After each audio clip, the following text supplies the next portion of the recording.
कितीही काळी किट्ट झालेली कढई असू द्या, कितीही जळालेली कढई असू द्या, फक्त एक जादुई मिश्रण वापरून आपण कढई अगदी 2 ते 3 मिनिटात साफ करू शकतो. नमस्कार, मी प्रीती खंडार रेसिपीजमध्ये तुमचं अगदी मनापासून स्वागत करते. तर चला व्हिडिओला सुरुवात करूया. काळीकिट्ट कढई असू द्या की पितळची भांडी असू द्या, साफ करण्यासाठी आपण इथे एक जादुई मिश्रण बनवूया की ज्याने आपली काळीकिट्ट झालेली कढईच नाही तर आपले तांब्या पितळीची भांडी सुद्धा खूप अशी छान निघेल. तर त्याच्यासाठी इथे बघा 2 ते 3 चिंच आपण तुकडे करून घ्यायचे आहे. 2 ते 3 चिंच आपल्याला अशा प्रकारे मिक्सरच्या पॉटमध्ये घालायचे आहे. तसंच एक लिंबू आपल्याला कट करून मिक्सरच्या पॉटमध्ये घालायचं आहे. त्याचप्रमाणे आपल्याला इथे 3 चम्मच एवढं मीठसुद्धा लागणार आहे. खूपच जादुई असं हे मिश्रण तयार होतं. अगदी 2 ते 3 मिनिटात आपले काळेकिट्ट झालेले भांडे असू द्या की तांब्या पितळीची भांडी असू द्या, आपली हे जादुई मिश्रण साफ करतं.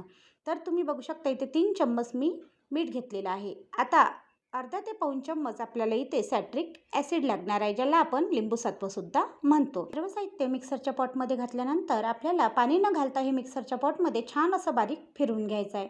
तुम्ही इथे बघू शकता, इथे आपण मिक्सरला छान असं हे मिश्रण फिरवून घेतलेलं आहे. आपण हे मिश्रण भरपूर दिवसासाठी एका बॉटलमध्ये किंवा एखाद्या बंद डब्यामध्ये भरून ठेवू शकतो आणि जेव्हा आपल्याला कोणतीही भांडी साफ करायची आहे तेव्हा आपल्याला हे मिश्रण 1 ते 2 चम्मच इथे घ्यायचं आहे. तुम्ही इथे बघू शकता एका वाटीमध्ये 2 चम्मच एवढं मिश्रण मी काढून घेतलेलं आहे. आता याच्यामध्ये आपल्याला घालायचा आहे 1 चम्मच एवढा खायचा सोडा. जेव्हाही आपल्याला भांडी साफ करायची आहे अगदी त्या वेळेवरच आपल्याला इथे खायचा सोडा या मिश्रणामध्ये घालायचा आहे. मिश्रणामध्ये खायचा सोडा घातला की मिश्रण फुलायला सुरुवात होतं. हे मिश्रण आपण वर्षानुवर्ष आपल्या घरी एकदा बनवून ठेवू शकतो आणि जेव्हाही आपल्याला भांडे घासायचे आहे तेव्हा याचा वापर आपण घरी करू शकतो. फक्त एक काळजी घ्यायची आहे की जेव्हा आपण मिश्रण वापरतो तेव्हाच आपल्याला याच्यामध्ये खायचा सोडा घालायचा आहे.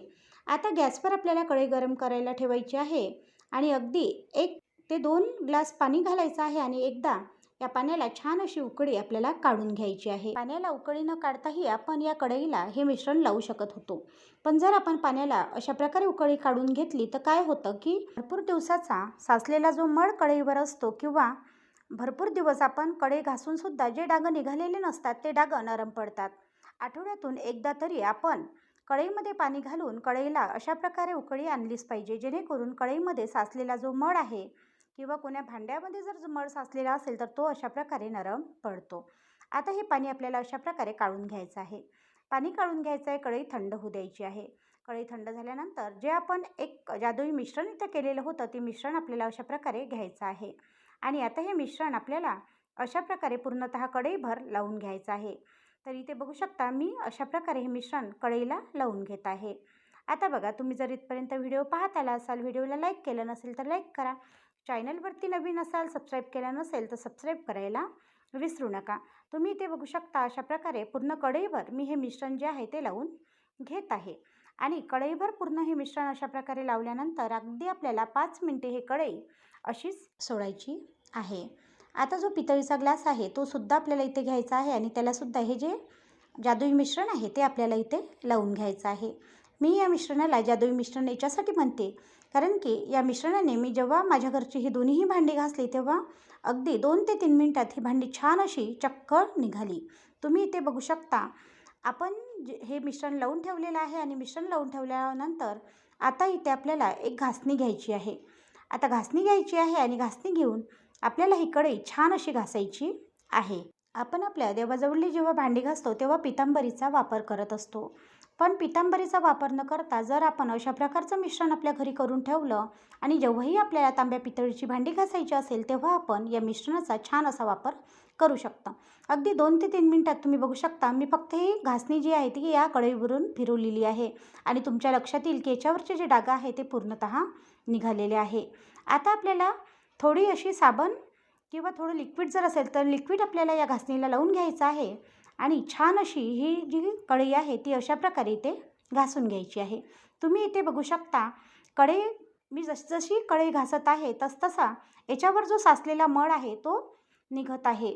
म्हणजेच आपली कढई इथे छान अशी चक्क निघत आहे. आपण आपल्या घरची ॲल्युमिनियमचीच भांडी नाही तर काळीकिट्ट झालेली तांब्या पितळीची भांडी सुद्धा या मिश्रणाने नक्कीच घासू शकतो. तुम्ही इथे बघू शकता. आता एकदा पाणी घालायचं आहे आणि पाणी घालून आपल्याला ही जी कढई आहे ती साफ करून घ्यायची आहे. आता रोज 1 वाजता मी आपल्या चॅनेलवरती लाईव्ह येणार आहे. लाईव्ह येऊन मी छान छान अशी रेसिपी तुमच्यासोबत शेअरसुद्धा करणार आहे. तर तुम्ही इथे बघू शकता आपली काळीकिट्ट झालेली कढई इथे किती छान अशी निघालेली आहे. तरीसुद्धा मी एकदा आणखी इथे ही जी कढई आहे ती छान अशी घासणीने घासून घेते, जेणेकरून राहिलेला जो थर आहे किंवा राहिलेला जो मळ आहे तोच निघण्यास इथे आपली मदत होईल. तुम्ही इथे बघू शकता खूप छान अशी ट्रिक आहे. तुम्हाला कशी वाटली नक्की मला कमेंट करून कळवायला विसरू नका.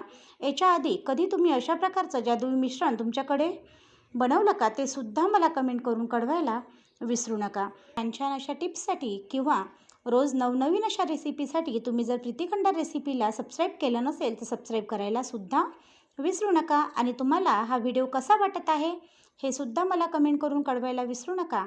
आणि व्हिडिओ थोडा जरी महत्त्वाचा वाटत असेल तर जास्तीत जास्त शेअर करायला सुद्धा विसरू नका. तुम्ही इथे बघू शकता मी एकदा आणखी ही कढई छान अशी घासणीने घासून घेतलेली आहे. ज्याप्रमाणे आपण कढई घासणीने घासून घेतलेली आहे त्याप्रमाणे याचे जे काटा आहे ते सुद्धा आपल्याला घासणीने अशा प्रकारे घासून घ्यायचे आहे.